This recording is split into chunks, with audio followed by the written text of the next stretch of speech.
Hey everybody, John Brown here with another board game review, and today I'll be reviewing Concordia, a kind of surprise hit at the Essen Fair, now finally available in the United States. Concordia is a game like a lot of other games. Trading goods, to get goods, to build things, to trade more goods, we've seen it all before. But Concordia promises some interesting mechanisms that possibly breathe some new life into this genre that's been done a lot. So, is there any theme? Is it something just been done before, or do the mechanisms add enough to the game to make it something really enjoyable? Let's take a look at how to play Concordia and what I think of it. Okay, when we look at the board, there's actually two sides to the board, one for 2 to 4 players and one for 3 to 5. And we have a random setup each round. Out on the board, we're going to see all these different areas, these different cities in ancient Rome or in the bigger empire of Rome on the other side that have some type of good out on the board. Now these goods vary in how valuable they are, and whenever you move to an area, you have the ability to build one of your basically settlements there. So these little house pieces can go out onto a board to claim an area. Now someone else can go to that area, but it's going to cost them more to do so. So you start with one person who can travel on the land, and anytime you move, you actually move on the lines in between spaces. So if I were to move on a turn, 2 spaces, I can move 1, 2, and now it would be in between these 2 places, and I can build a settlement in either place if I have enough resources.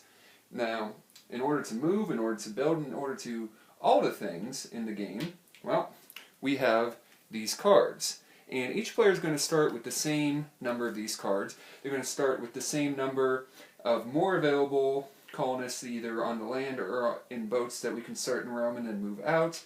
Obviously the boats can move on the water, the people can move on the land, and the same number of resources. The start player starts with 5, each player after that starts with 1 more money, and then the last player starts with the Prefectus Magnus card, which basically, whenever they use it, will give them a bonus whenever they use an action up here. We'll get to that, but whenever they use it, they pass the card on.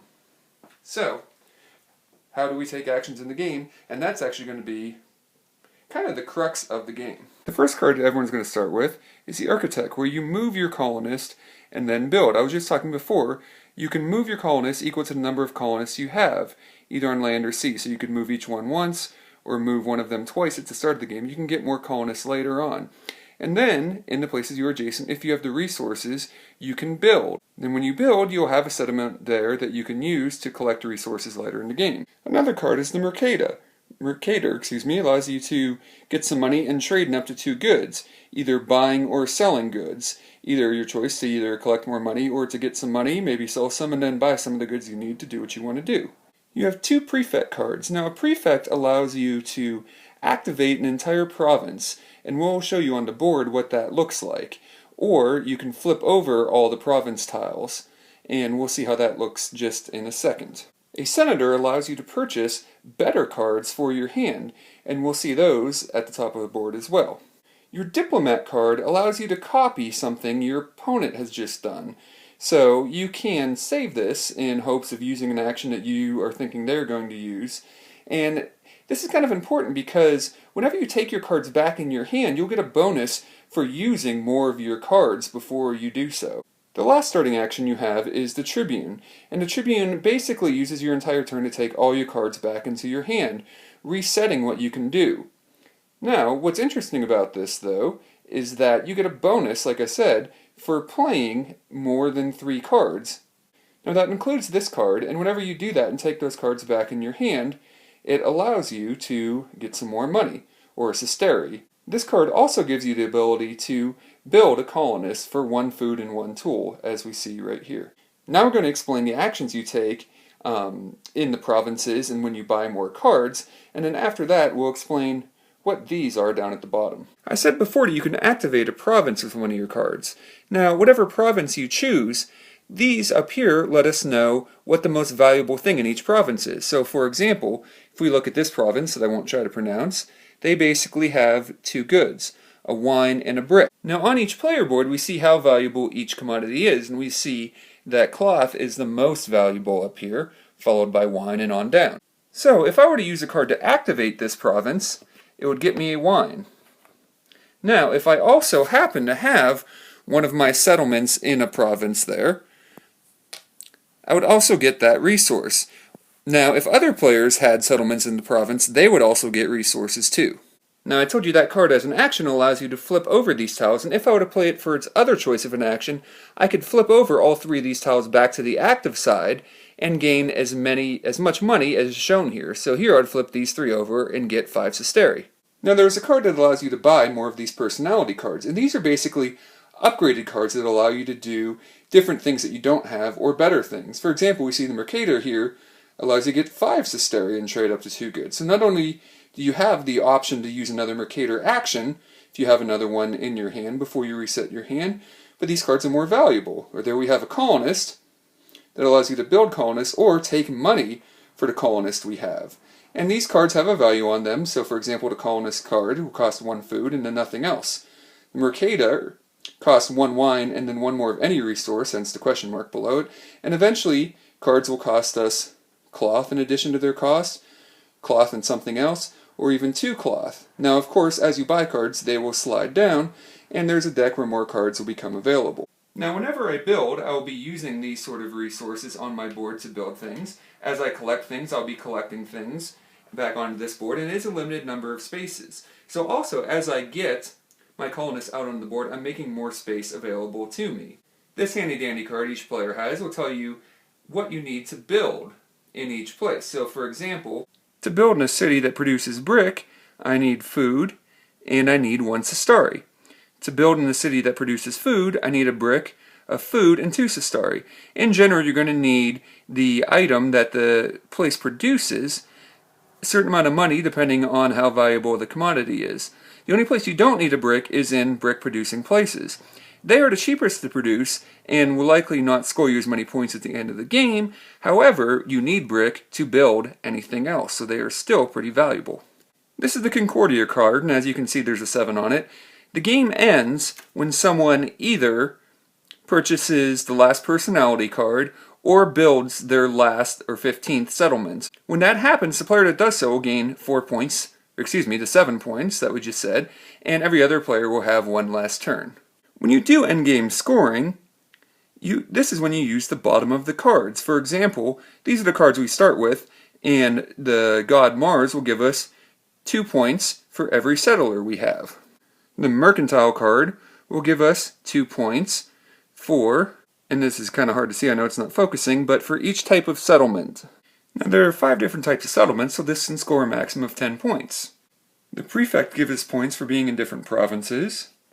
Diplomat will give us points for every settlement we've built in a non-brick city, so this will score us a maximum of 15 points, because we have 15 settlements to start with.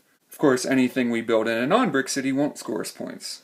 The Senata, or God Vesta, will give us a point for every 10 sestertii we have left at the end of the game. Now, but here's where the scoring gets interesting, though. Let's say I had purchased that first Colonist card. At the end of the game, I'm going to get an additional 2 points for every settler that I have out on the board at the end of the game.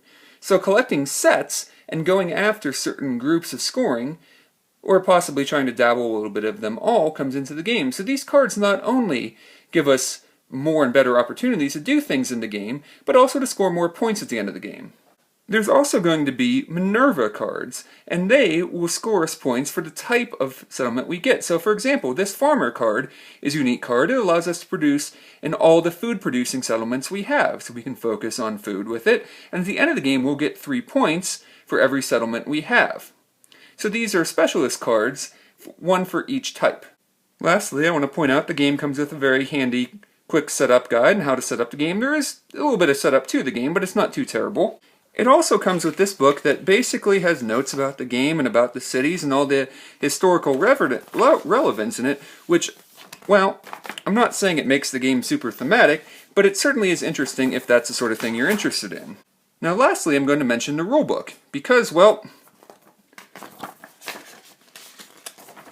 here's the inside of it, here's the outside of it, that's it. The money is decent quality chits.